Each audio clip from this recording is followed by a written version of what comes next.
नमस्कार. चवींच्या बाराखडीमध्ये आपलं स्वागत आहे. चला तर एका नवीन रेसिपीला सुरुवात करूया. छोले वाफवून घेतले मी कुकरमध्ये. त्यानंतर मी कढई गॅसवर ठेवून तेल टाकून घेतलं. तेल टाकून झाल्यावर तेल गरम झालं, त्यानंतर मी खडा मसाला टाकला. त्यात खडा मसाला घेतल्यानंतर मी कांद्याची पेस्ट करून घेतली होती मिक्सरला, ती टाकून छान परतून घेतली गोल्डन ब्राऊन होईपर्यंत. नंतर मी टोमॅटो देखील मिक्सरला बारीक करून घेतलेले, ते पण मी परतून घेतले चांगले तेल सुटेपर्यंत.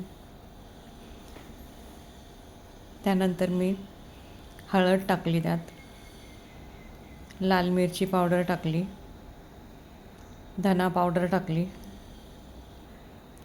गरम मसाला टाकला, छोले मसाला टाकून घेतला. ते सर्व छान मिक्स करून घेतलं मी.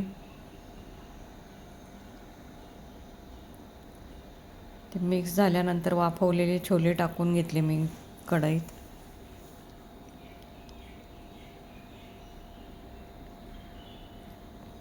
छोले टाकून झाल्यानंतर त्याला छान उकळी येऊ दिली.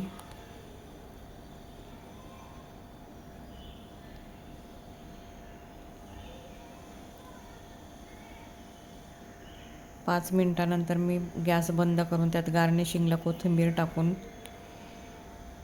गॅस बंद केला. रेसिपी आपली रेडी झाली. रेसिपी आवडली असेल तर